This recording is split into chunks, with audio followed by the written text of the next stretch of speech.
সেদিন রাত্রে ঝড় বৃষ্টির জন্য আর বাড়িতে আসতে পারিনি, তাই রাতটা বাবার বাড়িতেই থেকে গেছিলাম। আর সকালবেলা উঠেই দেখছি 5:26 বাজে। তারপর আবার শুয়ে পড়েছিলাম, কারণ কেউই ওঠেনি বাড়িতে।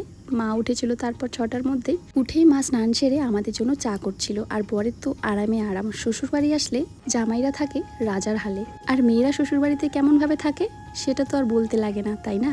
বুঝে নিও, যারা বুঝদার তাদের ইশারাই কাফি। যাকে আমরা যখন এসছি বাড়িতে তখনই এরা দৌড়ে আসলো, বলছে কাকিমণি এতক্ষণ কোথায় ছিলে, সকাল থেকে দেখেনি যে আমাকে।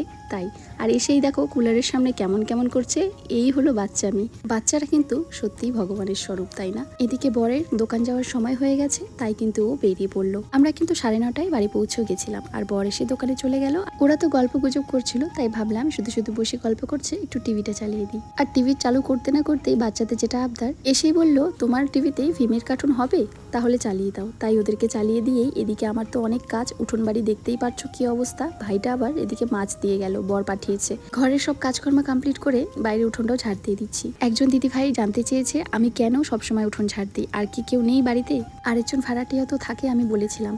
তো ওই কাকিমাটা বেশিরভাগ টাইম থাকেই না বলা চলে। ওই কাকু কাকিমা দুজনেই একটি কোম্পানিতে জব করে। পুরো মাসটাতেই 15 দিন রাতে আর 15 দিন দিনে ডিউটি থাকে ওদের। সারাটা দিন যেহেতু আমি বাড়িটাতে কাটাই, তাই আমিই পরিষ্কার করব, তাই না? আর পরিষ্কার করলে এমন কিছু আমার ক্ষয়ে যাবে না। আমি বাড়ি পরিষ্কার রাখলে আমারও ভালো লাগবে, আর যারা বাইরে থেকে আসবে তাদেরও ভালো লাগবে। আর এই যে দেখো আমার সব কাজকর্ম কমপ্লিট।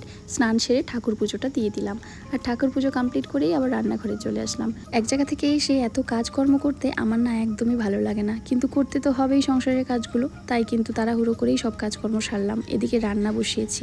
দুপুরে ফোন আসলো, ছোট কাকা শ্বশুর আসবে, আমি কোথায় আছি তাই দেখতে।